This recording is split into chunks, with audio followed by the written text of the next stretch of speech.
The main thing that separates you from master rank players isn't their insane reads, obscure Twitter tech, or their controller. It's consistency. It sounds simple, right? All you need to do is just react to every DI, anti-air every jump, and perfect parry every headbutt, and never drop combos. Except you probably aren't a robot, and you don't need me to tell you that. So let's focus on the most important thing to be consistent: strategy. So this can come down to a lot of things: what you choose in neutral, on offense, the combos you choose, your defensive options. Some options are just inherently better than others. Just because an option worked doesn't mean it's good. So for an extreme example, random dragon punches in neutral technically can work, but the reason you don't see pro players do this is because the risk reward is way off. If you guess right, you get 1,000 damage and you waste meter. If you guess wrong, you still lose the meter, but you get punished for a combo and way more damage. So we actually have a silver ranked replay to go through, and I just want to show you some examples of where they could tweak their strategy, and then we'll go on to higher ranks.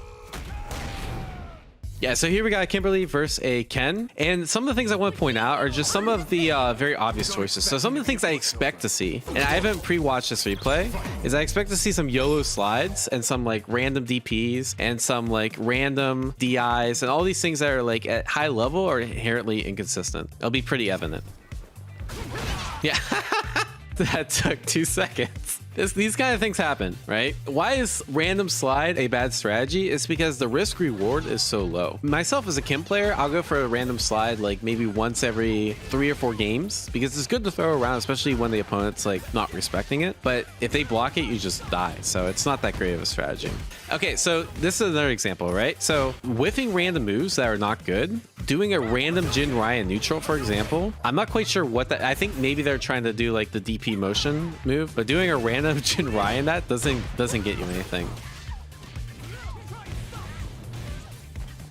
Right, so random Jin Ryan, random minus on block move. Usually you're going to do that to bait like a DI out, or it's really good at burnout, but it doesn't really get you anything here because let's be real, this guy's not reacting to that with DI right now. Usually if you're going to do Dragon Lash, you might as well do H Dragon Lash because it's plus on block, but he did the minus on block version, and then just a random Tatsu. Again, very risky, no reason to ever go into that. And then no punish on the Tatsu, right? Like a good Ken would have took like 30% there. Yeah, okay, so maybe that's a misinput, right? But consistency inputs is really important too, right? And obviously a misplenish, and then a bad block string. Like you could do that block string in EX Fireball, you can do that block string into Drive Rush, you can do a bunch of different things there. Very inherently risky block string. Same thing with that, right? So you see, like, there's a lot of things that are just unsafe that these players are doing. So this is only -2 on block. There's no ability to punish. And then you do crouch medium kick, but in the Tatsu, but like, you can't hit confirm that, right? So a lot of Kens right there would do crouch medium kick drive rush, and they'd be able to get a full punish. And it'd be a lot safer too. Here's another example. Again, this is what I call error strategy, is when you're spending drive rush, there's no reason to spend it there, right? You can get a combo. If you do a meaty, you can get a combo anyways without spending the 3 bar. And then you can do drive rush later on in your block string to get more extended pressure or get a longer combo. Missed anti-air, right? That was pretty good. Probably could have maximized the damage more. Probably could have done a better meaty. And now we got throw loops going on. Oh, okay. I like this. I like this. Yeah, YOLO. Nice, nice, nice. All right. I don't want to include anything too much on this, right? Because this is meant to be for high level replays. But this is just to show you an example of the lack of consistency at lower play. And the higher up in tiers you go, the more consistent people naturally become. But even in Platinum Diamond, there's a lot of issues and consistency that people have. Heartstuck Diamond Kid Main? Yeah, from Pena. What's your CFN? I'll take a look. I suspect we'll see some similar stuff where, again, there's gonna be, of course, there's gonna be like drop combos, and there's gonna be like some other stuff around that, but you're gonna see a lot less consistency here. Okay, that was pretty good. I like how that ends. Like as a Kim player, I'd probably go for like a crouch medium kick just so it's harder to interrupt than a stand heavy kick. I can understand why you did that. All right, throws, we got him. All right, so example 1 of strategy, right? So there wasn't anything wrong going with the throw, right? But there's a next layer you can do, which is going for a throw and then going for a 2 heavy punch, and then you can anti-air and then side swap. One of the biggest things I can take away is maximize the situations that are given to you, right? If your throw happens to whiff, there's only a few things that you need to look out for, right? Jump, backdash, etc. And so this has to be something that's like automatically queued up. You get the 2H, you side swap, and then it's still your party time. Okay, a lot of poking. Ah, wake up DI. Yeah, that's in general, I would never recommend wake up DI unless you're trying to target a very specific thing. Forward heavy kick, I'd say it's like inherently inconsistent unless you you play around certain options. Nice. Okay. But you can see this looks a lot more like master play than the silver, right? People are playing patient, and then we spend 3 bar in the drive rush, right? Again, you never want to burn yourself out. If you can avoid it, just attack on a little extra damage. Although if that hit, he would have been dead. Oh, he did the same thing over again, right? So generally, like repeating the same option, oh, it's not good. Another thing I'd point out about this strategy, back tech. So you could have back tech, you would have been out of the SPD range, and then you could have got out. Oh, I like the idea, but yeah, that's a little too slow to anti-air. Okay. This guy's mixing. Ah, mashing buttons there. Generally, if you want to mash, you probably want to jab there. Okay, we take those. Sure. Ah! Yeah, that's brutal. You could have done anything. I probably would have went into level 3 just to get your drive meter back, but you're at a decision point, right? You get the DI, what do I do? And it can be kind of hard to decide, but if you keep practicing that, you'll eventually choose the right option, which I think the right option there was just to do a combo into level 3. Ah, empty jump DI. Yeah, I feel like the issue of doing DI is obviously a really strong option, but if you do it too many times, it gets really predictable and then the opponent can look out for it, right? So I think the best ratio of doing DI is like do it like unpredictably enough that the opponent is surprised by it. Okay, then we just got hit. All right, so the things that I think kind of separate this gameplay from like maybe a master is one, obviously drop combos. You had drop combos on both sides. The second thing is there were certain option selections that were subpar. So for example, the forward heavy kick from Kim did it a few times. It didn't work out, but if you just condition them, like you saw their response the first time with forward heavy kick, and then you do the forward heavy kick again, and you know that they're going to jump back, then you can just anti-air the jump back and smoke them for that, right? The number of DIs were a big one. The DI worked, but the thing is, it's such like a low percentage option if you do it too many times, because then the opponent hyper focuses it. And I think if you did like a couple less DIs, you probably would have had more success. Compared to the first Kim, how many random slides did we see? 0, right? How many just autopilot jump-ins did we see? Way, way less. So it's about taking that difference between silver and diamond play and just keep further evolving to have less mistakes. I think we focused a lot on suboptimal option selection. But there's another thing we need to talk about, which is not using every option in your toolkit, right? So let's try to take a look and see what this Kim player is leaving on the table. Okay. We talked about that last time, actually, about drive rush, crouch medium kick. And if you did drive rush, crouch medium kick, it wouldn't have traded there and you would have got a full combo. Against Zangief, you want to abuse drive rush because he has a really hard time reacting and he can't really challenge you from outside your perfect drive rush range. So this is like perfect crouch medium kick drive rush range. And then like if you see that whiff stand medium punch, you can just like, all right, maybe I can't whiff punish it, but I can at least check it with a crouch medium kick. And now you have to guess. And he just got mixed up. No back tech. Make sure you back tech against this character. He's too scary to keep forward teching against. No anti-air. Another thing I'd like to see from this Kim is doing like anti-air. This Geef keeps jumping outside jump range, so you can do like an anti-air heavy kick Tatsu. Oh, we take that.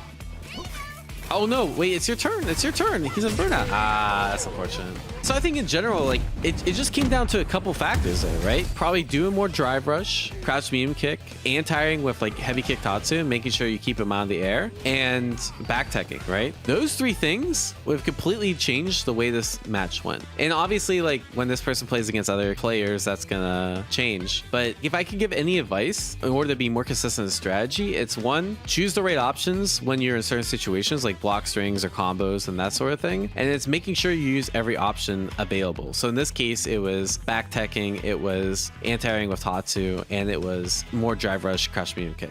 I noticed there's a lot of people that autopilot on ranked, especially in like platinum and diamond. Let's take an example of a Honda player that spams headbutt. And if you're a Honda player that spams headbutt, and it's pretty successful against some players, right? But then you play against someone that can punish the headbutt and then you lose, right? What do you do in those situations? I think it's a few things, right? Try to test their reactions more. So for example, if Honda, you can do a stand heavy punch and try to like test their reaction to make sure they're actually reacting to the headbutt and not your movement. You can test their mental stack. So you can start to do like butt slam. You can start to do stuff like drive rush, drive impact, etc. in neutral. And you can also play with your timing, right? Either playing more patient or doing things like at odd timing or odd rhythm can really throw people off.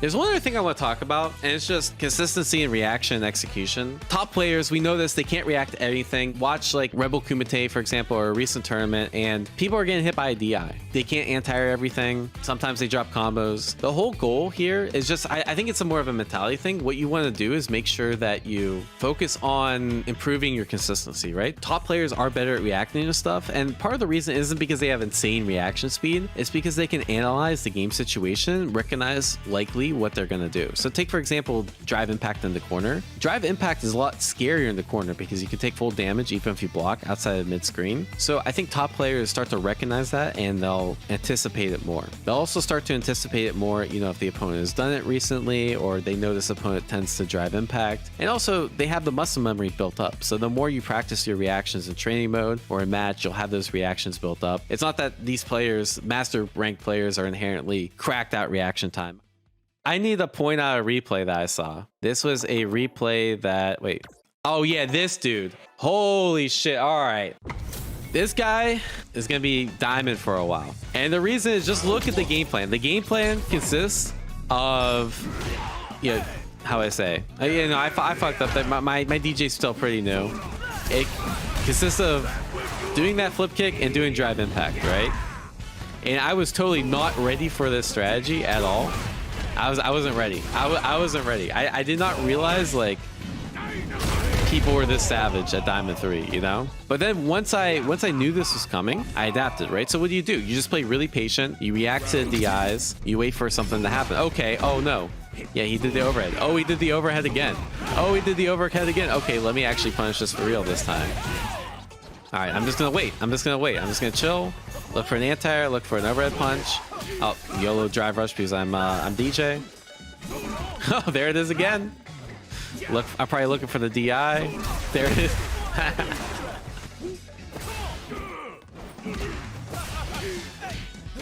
Okay. And like obviously I play a lot more patient. I scout out the overhead kicks. I scout the DIs. All right, so here comes the third match. And he does it again. Oh, then you do it to level 2, right? That's kind of gimmicky, right? Because I didn't know the punish data. I don't know how to punish with DJ. Did it again. I just reacted with a super. And I'm like, all right.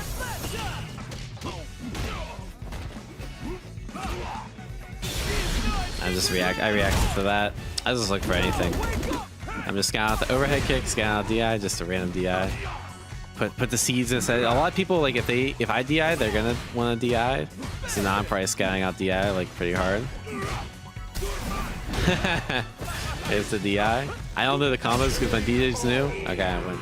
Like this guy probably felt, damn, I got downloaded, right? But then he won and done. Like I would have been cool with that if this guy made the adaptation. But shying away from matches where you feel like your strategy got downloaded is the worst thing you can do. You're never gonna improve. Well, you're gonna improve, but you're gonna improve a lot slower. You'll just get better at playing against people that are susceptible about strategy. But then when you meet someone that's good against the strategy, you're gonna suffer. In order to like climb master, you need to have that like good mentality that says like, even if I'm losing to a certain strategy, I need to figure out how to beat it. I'm guessing this guy has like a 50% win rate or something like that, right? Let's actually look at this dude's details. Yeah, 47% win rate. So while this dude has almost 2,522 battles, which is, by the way, probably like twice as much as I've played, the win rate's way lower because, again, you need to challenge yourself. You need to overcome people that can beat your strategy and find out countermeasures to that. There's nothing bad with playing YOLO inherently if it works. But then when it doesn't work, you need a backup strategy. If you don't develop that backup strategy by challenging yourself, you're going to find it very, very, very hard to get to masters because that strategy just is inherently inconsistent. It relies on the opponent to make errors, not, you know, you outplaying the opponent.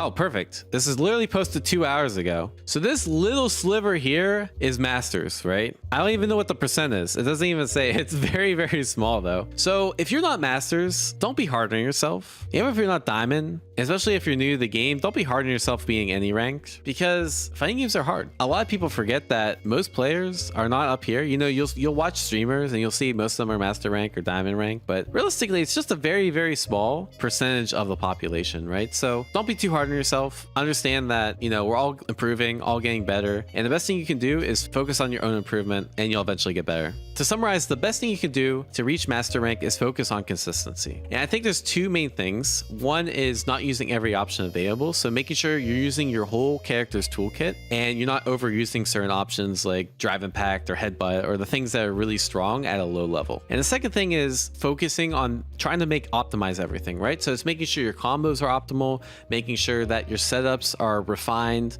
making sure that you're anti-airing with the right button, making sure you're punishing things with the right button. There's no one secret hack to get the masters. I wish there was, but honestly, there's not. It's just a bunch of little things and a bunch of small improvements over time that add up to people getting into master rank, right? If your strategy is inherently consistent because you're relying on opponents' mistakes, one of the best things you can do is just to build out that flow chart, right? So it's to be able to do more moves, do your moves at different timings, to do other options like drive rush, drive impact, other specials, other things that will help build your opponent's mental stack so you can get away with your original game plan. And then again, always improving your reactions, improving your execution is always going to help. It's a slow process, and just continually train, continuing playing, that'll eventually get better. And the last thing is mentality. Right? Go into ranked with a growth mindset, understanding that I'm playing to learn and winning or losing is not as important as, you know, being able to improve, because in the long run, you'll have a higher rank that way anyways. Anyways, guys, I hope this was helpful. Let me know down in the comments below if you want to see more content like this. I know it's a little bit abstract. I wish I could say,